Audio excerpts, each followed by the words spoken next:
In 2007, more than 23% of deaths in the U.S. were caused by cancer.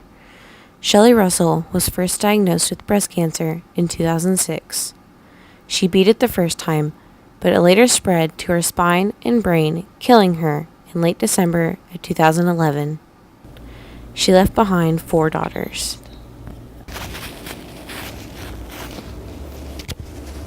I think it's just that I haven't really talked about it a whole lot since then. According to the American Cancer Society, the probability of developing and dying from cancer is a 1 in 4 chance for males and a 1 in 5 chance for females. More than 500,000 people have died from cancer just this year. No one's really ready for it. You kind of always hoped that, she'd get better. And looking back, you can kind of tell that, she's going downhill, but you always thought that, eventually it'd get better. For some people with terminal illnesses, such as cancer, the wait to die might be too much.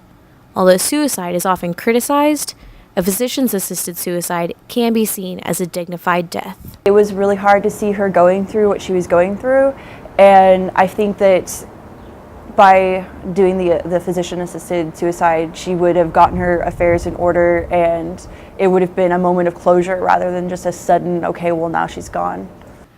Oregon was the first U.S. state to legalize physicians-assisted suicide with its passing of the Death with Dignity Act in 1997. Vermont, Washington, Montana, and most recently, New Mexico have followed suit. Oklahoma law states that any person guilty of aiding suicide shall be guilty of a felony punishable by imprisonment in the state penitentiary for no less than 7 years.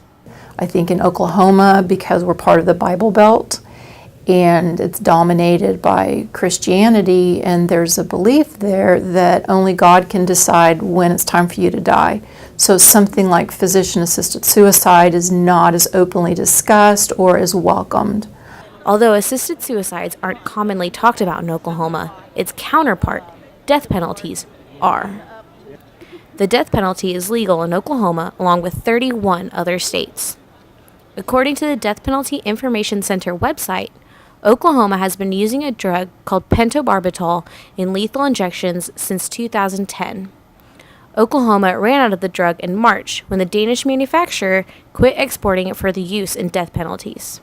There's not an FDA-approved manufacturer, ethical drug manufacturer in this country that will provide these drugs in the doses required by the protocols. According to the Oregon Department of Human Services, pentobarbital is the second most commonly used drug in Oregon's physicians-assisted suicides. Secobarbital is the most common. Between 1998 and 2009, 460 patients died in Oregon from a physician's-assisted suicide. About 80% of those had cancer, like Shelley. For O State TV, I'm Shelby Farrell.